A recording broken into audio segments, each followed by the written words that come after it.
नहीं कि कुछ जरूरी कि संत बनोगे, हमारे तरफ विरक्त हो जाओगे तभी प्रभु मिलेंगे ना भाई। व्यास गद्दी संभालो, कथा वाचन करो, हमारा आशीर्वाद आपके साथ रहेगा। जी महाराज। हमें तो याद बदन ऐंठने लगी, छाती पीटी, बाल पकड़े, कभी चिल्लाए, आंखें लाल, हाथ पैर अकड़ने लगा और थोड़ी सी भभूति हाथ में लेके सीताराम सीताराम सीताराम 11 बार बोल के उसके सिर से लेके पैरों तक 4 बार 5 बार उतारा करो और थोड़ी सी चटा दो। करवाने वाला बेटा कि बेटा प्रमाण मैं दे रहा हूं, ठीक है, अब असमंजस की स्थिति मत रहना। तो 5 मिनट के बाद वो ऐसी गहरी नींद सोई कि बरसों की जागी हुई हो। इतनी फर्स्ट टाइम ही मेरे को अनुभव हुआ, फर्स्ट टाइम, पहली बार जब मैं गहन गहराई में जब मैंने इस चीज को महसूस किया, क्योंकि साक्षात हर चीज को महसूस किया है मैंने। अब ये बागेश्वर बालाजी में क्यों गया, फर्स्ट टाइम ही मेरे को अनुभव हुआ, फर्स्ट टाइम, पहली बार जब मैं तीसरे वाला परिवार में गया उस उनके यहाँ भी उन्होंने कहा था कि हमारे पीछे क्या भागते हो पागलों, अपनी समस्या उनको कहो, बालाजी महाराज को कहो। वहाँ से मैं भभूति ले आया था गाँव में और लोगों को दे दूँगा, वहाँ से ज्ञान प्राप्त किया था। रास्ते में दिल्ली से रेवाड़ी के बीच में ऐसी घटना हुई कि साक्षात प्रमाण हमारे सामने मिल रहा है, तो शक का तो सवाल ही नहीं पैदा, ऐसा प्रमाण। बताइए महाराज जी, फिर सुनने की इच्छुक है महाराज जी आपको।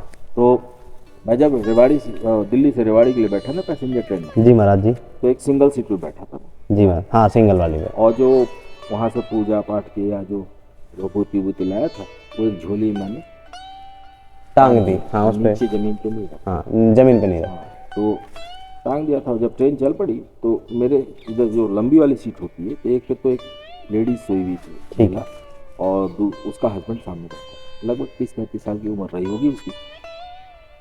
ट्रेन चली तो वो लगी छटपटाने 5-10 मिनट के बाद। जी महाराज जी। पूरा बदन ऐंठने लगी, छाती पीटे, बाल पकड़े, कभी चिल्लाए, आंखें लाल, हाथ पैर अकड़ने लगा। वो बेचारा आदमी क्या करे, धीरे धीरे उसका हाथ दबा रहा, मल रहा है। हाँ 4-5 और भी पैसेंजर बैठे थे। जी महाराज जी। अब क्या हुआ कि मेरा करवाने वाला भैया, क्या मेरे मन में भाव है, हमले इधर उससे पूछा क्या चक्कर है, बोला महाराज जी इसको दौरा पड़ता है, ये है वो है, तो हमने इलाज नहीं करवाए। महाराज जी कहाँ 6-7-8 लाख रुपए खर्च चुका, 7-8 लाख रुपए, 6 साल हो गए, 6 साल से पीड़ित है। जी महाराज जी। हर जगह घूम लिया, संत महात्मा, वैष्णो देवी, कहाँ हरिद्वार सब जगह, लेकिन कोई फायदा नहीं। बोले क्यों, चलो एक काम, मैंने भभूति निकाली, अच्छा भागेश्वर धाम की भभूति निकाल ली। जी महाराज जी। और हमने कहा कि बेटा अब तुम महिला है, इसको आपको खुद करना, पहले जाओ हाथ धो के आओ, हाँ हाथ धो के आओ, पोंछ लो इसको बढ़िया से, हाथ सुखा लो और थोड़ी सी भभूति हाथ में लेके सीताराम सीताराम सीताराम 11 बार बोल के उसके सिर से लेके पैरों तक 4 बार 5 बार उतारा करो और थोड़ी सी चटा दो। करवाने वाला बेटा कि बेटा प्रमाण मैं दे रहा हूं, ठीक है, अब असमंजस की स्थिति मत रहना। तो 5 मिनट के बाद वो ऐसी गहरी नींद सोई कि बरसों की जागी हुई हो, इतनी बेहोशी वाली नींद। और पटौदी स्टेशन आते उठ के बैठ गई और मैंने कहा यार बेटा ठीक हो, वो भागती भाई मेरे चरणों और वो आदमी भी, ये बेटा हमने कुछ नहीं किया, हम तो एक माध्यम है, जिसको अपना खेल दिखाना था दिखा दिया मेरे द्वारा। जी महाराज। जब इतने पैसे तुम खर्च किए, 5-7 हजार रुपये और खर्च करो, बालाजी की दर्शन जरूर करना, बागेश्वर बाबा वहां जरूर चले जाना, जिसकी भभूति से तुम्हारा आज इलाज हुआ, जय हो, वहां जरूर चले जाना, मत्था टेक लेना, जी और वहाँ जो नियम है वो पालन कर। तो फिर मैं वो मेरे से फ़ोन नंबर ले लिया, खुर्जा का था, मथुरा के पास पड़ता है यूपी का, फ़ोन नंबर ले लिया। 1-1.5 महीने के बाद क्या मेरे मूड में खाली बैठा था, मैंने उसको फ़ोन मिलाया, खोज खबर लिया जाए।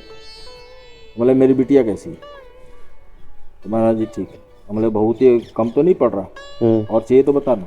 तो महाराज जी जो आपने ट्रेन में दिया था ना, उसका दोबारा यूज़ नहीं हुआ, उसी ट्रेन की खुराक से अभी तक ठीक है। राम राम। अब बताओ इससे बड़ा इतने सारे घटनाएं मेरे जीवन में हुई हैं, तो इसी को तो परमानंद कहते हैं, इसी को तो परमानंद कहते हैं कि देखो बेटा तमाशा देखो। जी महाराज। अब मेरे मन में कोई अब पीड़ा नहीं रहेगी, कोई असमंजस की स्थिति नहीं। मैं लड़ जाऊंगा इस बालाजी के, मैं लड़ जाऊंगा इस माता के लिए, मैं लड़ जाऊंगा, कोई बात नहीं, क्योंकि साक्षात हर चीज को महसूस किया है। मतलब प्रभु आपके आसपास रहते हैं। अपनी गलतियों का भी एहसास हो जाता है। पिछले साल मैं बहुत बुरी तरह से बीमार पड़ा, हाँ इतनी बुरी तरह कि आज भी मैं परहेज कर रहा हूँ, दवाइयाँ चल रही हैं वैद्य की। तो गहराई में जब मैंने इस चीज़ को महसूस किया तो मुझे अपनी गलती का एहसास हुआ। क्या गलती की थी मैंने, कौन सी ऐसी गलती कर, जी महाराज जी बता। ये गलती हो गई थी अनजाने।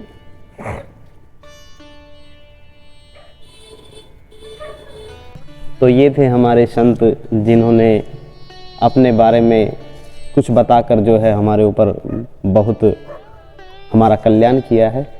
और ऐसे ही संतों से हम आपको मिलाते रहेंगे, और जैसे ही संतों से मिलते हैं तो हमारे जो सांसारिक जो मेरी मन की प्रवृत्ति है वो दूर हो जाती है, लेकिन फिर से मैं जो है संसार में घुस जाता हूँ। लेकिन महाराज जी का कहना है कि एक दिन ऐसा अवश्य आएगा कि आपका मन जो है वो स्थिर हो जाएगा और आपका मोह इस संसार से धीरे धीरे दूर होता चला जाएगा। तो बस इस सत्संग को यही विराम देते हैं। सत्संग आपको कैसा लगा अवश्य बताइएगा। तो मैं कहना चाहूँगा, विरक्ति कोई जरूरी नहीं कि विरक्ति आएगी। जी महाराज जी। आप सांसारिक दुनिया में रह के प्रभु के करीब पहुंच सकते हो, जाओगे आप। जी महाराज जी। प्रभु के करीब आप जाओगे, ये नहीं कि कोई जरूरी कि संत बनोगे, हमारी तरफ विरक्त हो जाओगे तभी प्रभु मिलेंगे ना। बहुत सारे ऐसे गृहस्थ हैं जो प्रभु के बहुत करीब हैं, बहुत सारे। आप इतने व्यास पे बैठते हैं, जो कथा वाचन करते हैं, ये भी प्रभु के ही द्वारा निर्देशित कार्य को कर रहे हैं, उनके करीब है। ऐसा नहीं कि आपको वैराग्य लेना पड़ेगा ये ना, लेकिन हाँ स्थिरता आएगी। स्थिरता में भी धीरे धीरे आएगा, हर चीज तुरंत नहीं होता। दवा जो असर करती है धीरे धीरे करती है, तो स्थिरता आएगी जीवन में। नहीं, कोई जरूरी नहीं कि आप संत ही बनोगे। जी महाराज। ये भविष्यवाणी में नहीं करता। आप और भी अच्छा करो भाई, व्यास गद्दी संभालो, कथा वाचन करो, हमारा आशीर्वाद आपके साथ रहेगा। जी महाराज। हमें तो याद करोगे महाराज जी कथा वाचन कर रहे, आ जाओ। जी महाराज। ठीक है, स्थिरता आएगी। जी महाराज। ठीक है, तो मिलते हैं आपसे अगले वीडियो में।